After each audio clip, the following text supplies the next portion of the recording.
Hello guys, good morning sa ating lahat. Today is a Saturday. Happy Sabbath po sa ating lahat. At ngayon po ay medyo tahimik ang bahay, Sabado. Hindi po pumasok yung ating mga karpentero, no. May ano daw po sila, mayroong silang gagawin sa araw na to. Siyempre,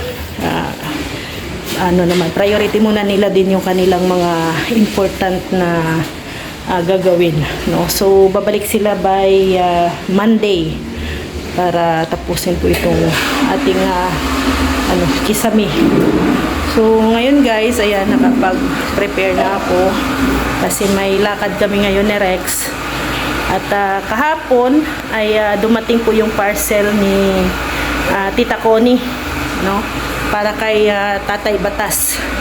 So ihahatid ko po ito kay Tatay Batas, and timing narinig ko kanina sa live ni Kenred na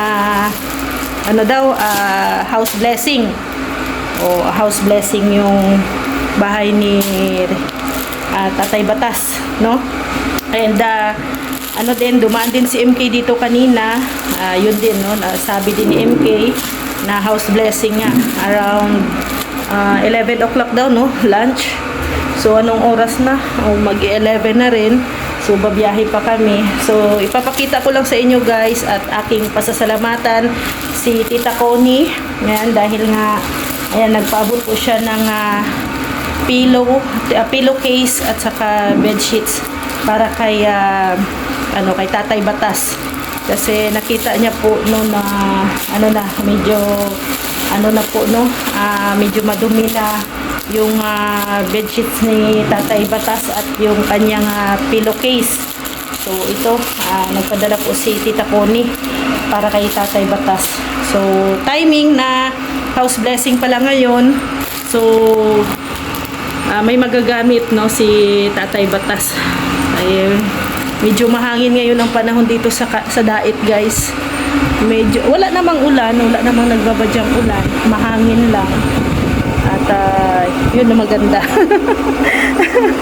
Yun ang maganda kasi walang init. At yan, naka-ready na. Yan, naka-ready na tayo. At syempre, ayan, kumustahin natin yung ating mga bulaklak guys. Ayan na yung ating dito. Hindi ko na siya napaliguan kaya medyo maalikabok. Pero pag matapos na po itong bahay, ma-close na, ayan, wala nang alikabok to. Magiging laging fresh na tong mga to. Makawawa naman itong mga natin, yung mga bulaklak natin. Ganyan lang po yan guys. Ganyan lang po talaga sila. Ayan. So yan yung kanilang gusto ko nga yung mas madami pang mas madami pang ugat, yung parang katulad nito, madami pang ugat. Pero in fairness guys, mas ang kagandahan kasi nito na ganitong pot, hydroponic pot, is makikita mo if ever mayroong mga kiti-kiti dyan o lamok, no? Makikita mo, machi-check mo siya kasi gagalaw-galaw man yung mga kiti-kiti dyan. At yan, so in fairness, wala naman, hindi naman siya binabahayan ng mga lamok. Ayan, and madali lang siyang palitan. Ayan, pero may pa ako guys, may parating pa akong isang in-order ko rin sa Facebook. Sa Facebook naman yun. Basta ipapakita ko lang sa inyo, magandang tanim to guys kasi na siya, grow hair plant. Ewan ko lang kung familiar kayo nun. Basta siya, alagain din. Tapos siya guys, yung teddy bear siya, yung formang teddy bear. Tapos dilig-diligan mo lang siya, nag-grow yung kanyang hair. Hindi pa nga dumating pero excited na akong dumating yun guys kasi maganda din yun. Ilalagay ko yan dito. Dito sila. Yung ating countertop na pupuno na ng mga ganito. Pero yung mga ko naman guys, itong mga bulaklak, if ever na mayari na or matapos na talaga maglalagay ako ng mga divider siguro dyan, mga stand, no, na lalagyan po ng mga ganitong hydroponic na mga bulaklak. Ayan. So Pero hindi talaga ito ang kanilang lugar kasi itong lugar na to ay pang ano lang talaga to, exclusive sa magkain, ganun. Ayan. Gagawa pa ako ng mga stante para sa ating mga hydroponic na mga pot, no, mga bulaklak na mga maliliit lang, no, yung ilalagay diyan. Siguro maglalagay ako ng divider diyan. Ay yung ano tawag niyan, yung parang ano siya, ano diyan, stand na lagayan ng mga decoration anik-anik. Yan yung ating yan nga. Yan yung ating mga plan.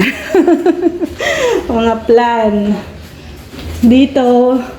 And wala pa akong dito. Wala pa akong magiging plan dito kasi hindi ko pa alam kung pero maganda sana dito kung may TV, TV.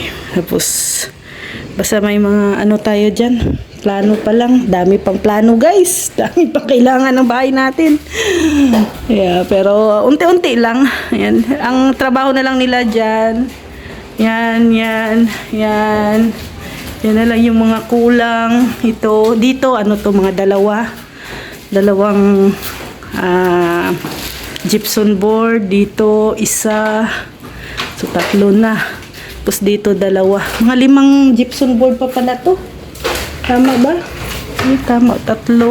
1, 2, 3. Ayan, 4, 5. 5.5, tama. Tama nga. So, yan pa yung kanilang gagawin. Yeah, saka yung pa pala dito, yung pailaw dito. Mayroong yan dito ay parang box na dyan yung pailaw, tapos doon. Yan. Yan pa yung mga dapat na gawin.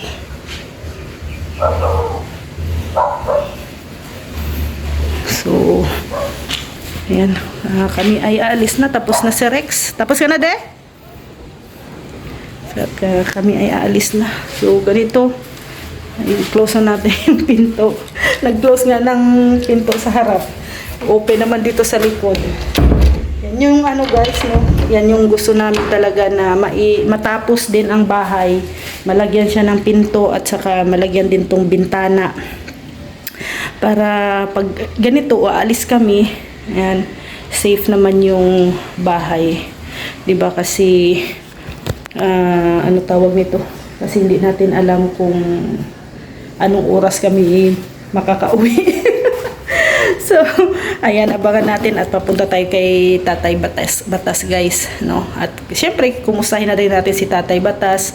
Ipag-pray po natin siya na siya ay gagaling, no? At syempre, madugtungan pa ang kanyang buhay. Kasi ngayon, guys, ay humaharap ngayon si Tatay Batas sa hamon ng buhay, no? Life and death ang hinaharap ni Tatay Batas ngayon. Pero kumbaga nakikita natin sa mga vlog na parang si Tatay Batas ay ready naman na din, no? 50-50, ready na siya na natatakot.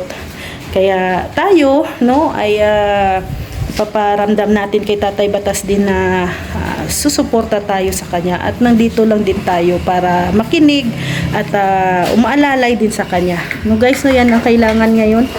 Iba na pala talaga, guys, pag tumatanda. Kasi alam nyo, guys, pag nakikita ko yung mga video nila Tatay Batas ay minsan naalala ko yung si Papa, no, yung tatay ko. Kasi ganun din siya dati, ganun din. Hindi, no, ganun din si Papa nung nagkasakit. Parang ready na siyang mawala sa mundo pero may takot pa rin ang nararamdaman. Kaya yun, kaya lagi na lang namin sinasabi na kami, mga anak niya, mga ay okay na naman kami, no? Stable naman na din kami. Kaya naman din namin yung buhay namin. And I wish ko lang sana na magkaayos o magkausap, magkaharap si Tatay Batas at ang kanyang asawa. Kasi alam ko, buhay pa naman yung kanyang asawa, nasa Manila lang, no? Kaya sana ay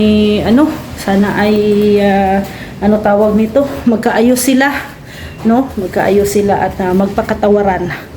Kasi syempre hindi man tayo perfectong lahat guys. Lahat naman tayo ay makasalanan, may mga kasalanan din sa isa't isa. Mas maganda yung mawala tayo sa mundo na nagkapatawaran, no? So yun na guys, nag-nail cutter pa si Rex. Kaya ito dadalhin ko na rin din to, no? So abangan nyo na lang po ang mga upload videos sa house blessing ni Tatay Batas guys. So kami ay aalis na. So maraming salamat and God bless ating lahat. Thank you mga kalingap.